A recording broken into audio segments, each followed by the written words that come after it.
já viernes é coisa mais importante naturalmente que tá juega amistoso.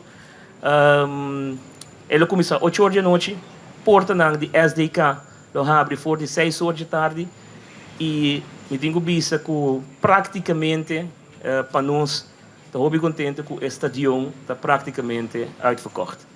Tanto general e VIP area, tu rende abraça o projeto.